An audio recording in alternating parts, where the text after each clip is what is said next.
Payg'ambarimiz sollallohu alayhi vasallam aytadilar: "Badiru ilal a'malis soliha ma yantadiru ahadukum minad dunya." Ey solih amallarga shoshilib qolinglar. Sizlar dunyodan nimani kutyapsizlar? Mana endi hadisda payg'ambarimiz aytayaptilar: "Hal tantaziruna illa faqran munsiyan." Nima? Hamma narsani esdan chiqargizib yuboradigan kambag'allikni kutyapsizlarmi? Kambag'al odamning g'ami faqat shu non topish bo'lib qoladi. Tirikchilik bo'lib qoladi. Hech narsaga oshirmay qoladi. Kambag'al bo'lib qolishlarni kutyapsizlarmi? Avg'ina mutg'iyan yoki tug'yonga boshlaydigan boylikni kutyapsizlarmi? Kambag'almisiz, boymisiz amalni qilib qoling, shoshiling. Chunki kalla innal insana la yatgha arwahu istaghna. Robbimiz aytadi, dar haqiqat inson o'zini boy, behojat ko'rgach, albatta tug'yonga tushar. Agar boylik sizni tug'yonga olib ketayotgan bo'lsa, bu jazo bo'ldi sizga. Ne'mat emas. Aw maradon mufsidan.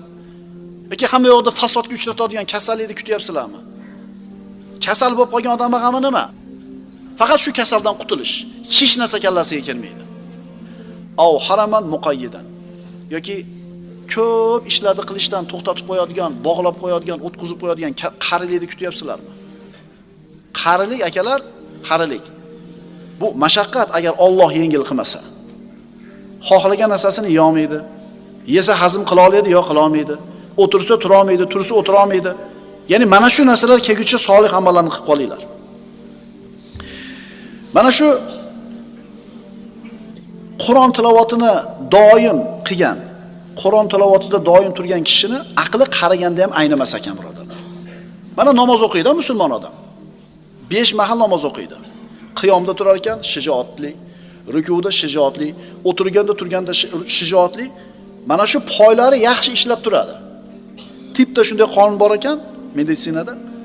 Ishlab turgan poylar, ishlab turgan muskullar kichaymas ekan, zaiflashmas ekan.